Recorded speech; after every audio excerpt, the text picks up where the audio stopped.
you really have a good character design here. And I wanted to know how much of that you kind of came up with or your artist came up with, because I think this is a character that is not, he's not a superhero that has a logo that you could just black it out and have the Superman Yeah. S on there. Like, I get that that's him. Or Cyclops has the little red thing, and you're like, okay, he could be blacked out except for that, and I would get what's happening here. This Yeah. is so much more real world, and it's baggy, and it's just complicated and unwieldy because he's got the pack and he's got the gun and the hat.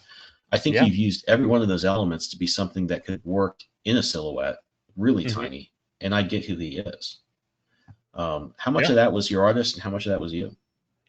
Uh, once again, we try and collaborate as best as we can. Here, I'll do you one better right now. I'll show you a quick little, if you don't mind. No, Um, absolutely. I might have to take your. Oh no, you took it off. Cool. yeah, I got that.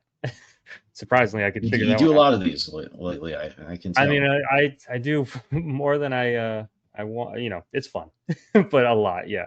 So like here, this is a quick little thing of us going over once again. As an artist, you start with your silhouettes. You kind of get a vibe for how you want the character to present Mhm. on the page.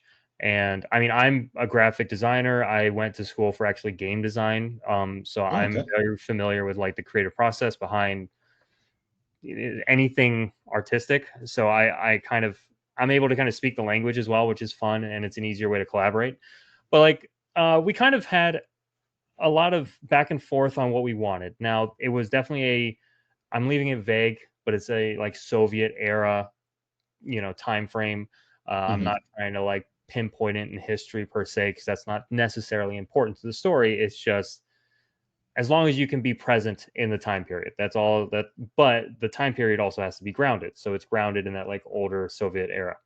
um anyway, all that's it. So that gave us a jumping off point for clothes. It gave us a jumping off point for I gave some references to like my favorite stuff, Calvin and Hobbes,